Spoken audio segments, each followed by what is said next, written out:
কেন্দ্রীয় কার্যালয়ের সামনে নেতাকর্মীদের লক্ষ্য করে ককটেল বিস্ফোরণের প্রতিবাদে তাৎক্ষণিক বিক্ষোভ মিছিল করেছে জাতীয় নাগরিক পার্টি এনসিপি। সোমবার রাতে রাজধানীর বাংলা মোটর কেন্দ্রীয় কার্যালয় থেকে বিক্ষোভ মিছিলটি বের করা হয়। এটি শাহবাগে গিয়ে শেষ হয়। সেখানে দলটির নেতারা অভিযোগ করেন, সোমবার রাত 10:30টার দিকে এই ককটেল বিস্ফোরণের ঘটনা ঘটে। এতে এনসিপির 4 নেতা আহত হয়েছেন বলে দাবি করেন তারা।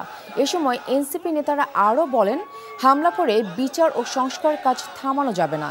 যারা নিষিদ্ধ হওয়ার পরেও ঝটিকা মিছিল করছে তাদের কঠোর হস্তে দমনের জন্য আইনশৃঙ্খলা বাহিনীর প্রতি আহ্বান জানান তারা। হামলার ঘটনায় জড়িতদের 24 ঘন্টার মধ্যে গ্রেপ্তারের দাবিও জানান দলটি।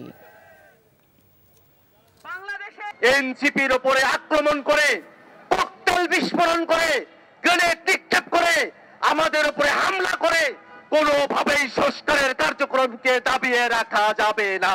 আমরা আইন শৃঙ্খলা রক্ষাকারী বাহিনীর কাছে আহ্বান জানাই, অবিলম্বে পতিত ফ্যাসিবাদী আওয়ামী লীগ, ছাত্রলীগ, যুবলীগ সহ সকল সন্ত্রাসীকে গ্রেফতার করে আইনের আওতায় নিয়ে আসতে হবে।